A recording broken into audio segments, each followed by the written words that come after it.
It's the biggest unrest seen in the Iranian capital since the 1979 revolution. Thousands of supporters of pro-reform candidate Mir Hussein Mousavi clashed with police. They claim victory has been stolen from them. The violence and the hotly contested election reflect the strong divisions in Iran, heightened after 4 years of Mahmoud Ahmadinejad's rule. The election pitted the country's educated middle classes against the urban poor and rural voters. Before the rioting began, young people who'd been hoping for change expressed their disappointment.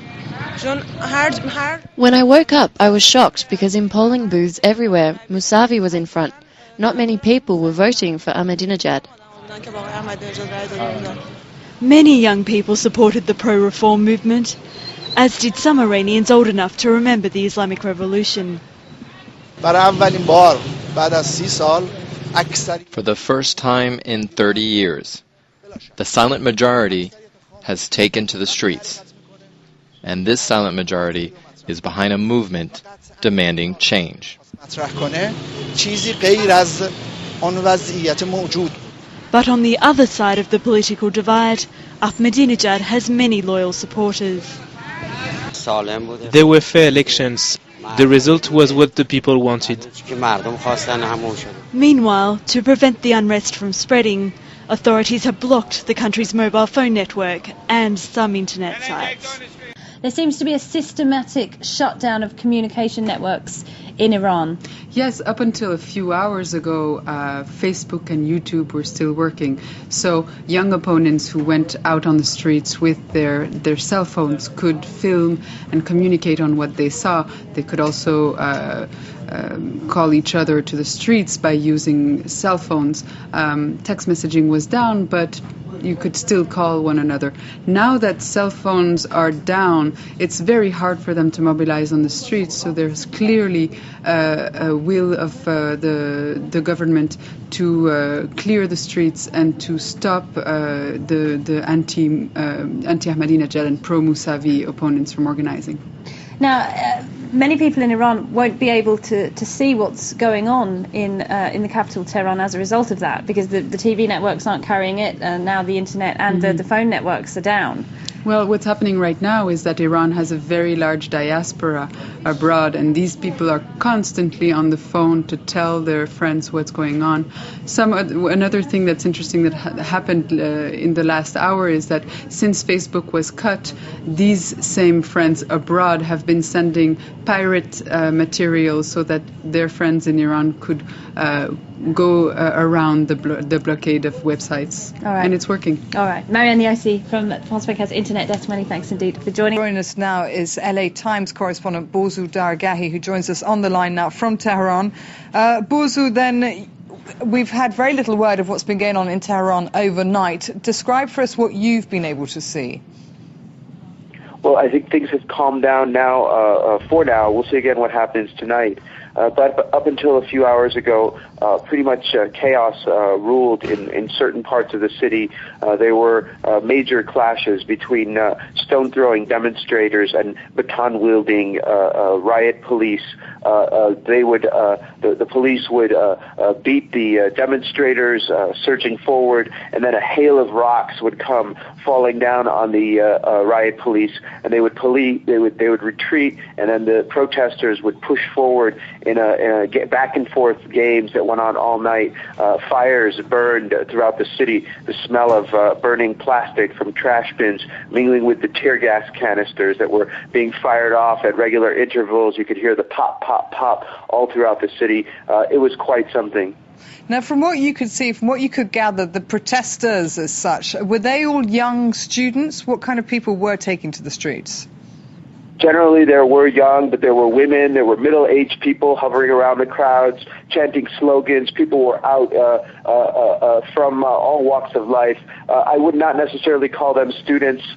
They were just people in their 20s, 30s, sometimes 40s, older people putting their fists in the air. There were carloads of people driving around, blocking traffic, blowing their horns, and yelling at the riot police as they were battling against the students.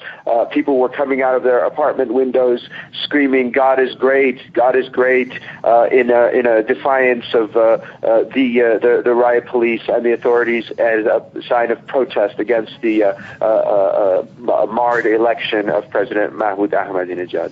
Now, in terms of the actual support for Mahmoud Ahmadinejad, which he claims is now 63% of those who voted for him, did you personally see with your own eyes any of Mahmoud Ahmadinejad's camp supporters out in protest as well?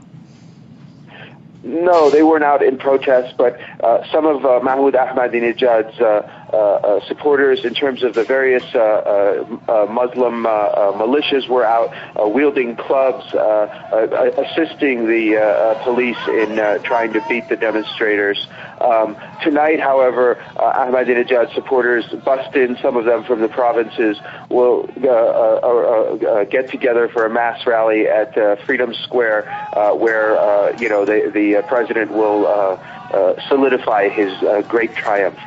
To use his words. Okay. Now, just before we let you go, Bozu, before we run out of time, in terms of his rival, the opponent, the losing candidate, it would seem, we're hearing reports that he's under house arrest. Do you know anything more about that? Yes, his campaign people speaking discreetly, not allowing us to use their names, quite afraid, hiding themselves, say that he is under house arrest. Okay, and what about any of the other politicians from the reformist camp? Do you know about their fate? We have not been able to confirm this, but various sources have been saying that prominent reformist leaders, including Mohsen Mirdamadi, who is the head of the Participation Front, the main reformist party, and Reza Khatami, who is the brother of the former president, have been arrested. Okay, Bozu Dargahi, LA Times' correspondent, who joins us on the line from Tehran. Thank you. In Gaza, news of Ahmadinejad's victory was welcomed by supporters of Iranian-backed Hamas militants who control the territory. Many had been keeping a close eye on developments in Iran. Of course, the Iranian election will affect the Palestinian people, because many Palestinian parties are supported by Iran, and we have the same common enemy. An enemy that goes by the name of Israel, and one Ahmadinejad's previously vowed to wipe off the map. So it's perhaps no surprise the Iranian president's re-election has fueled fears in Israel over the so-called Iranian threat. The policies of the Iranian regime are detrimental to peace and stability throughout the region. They've been supporting terror groups in the Middle East and beyond it. Little does it matter to us who is the face on the post or on the title of the president. A view echoed by US President Barack Obama, who earlier said attempts to reach out to the Iranian regime did not depend on its elected president. But the very fact Ahmadinejad, known for his hostility to the US, is back in the chair won't make Washington's job any easier. We are monitoring the situation as it unfolds in Iran. We obviously hope that the outcome reflects the genuine will and desire of the Iranian people. Some perhaps, but certainly not all. In London, Iranians who voted for the opposition took to the streets, slamming what they've described as widespread fraud. This government make us feel humiliated. It's not fair. We want to have our right. Like the EU, France reacted cautiously to Iran's election results. With no message of congratulations awaiting Ahmadinejad, Paris simply said his win had been noted.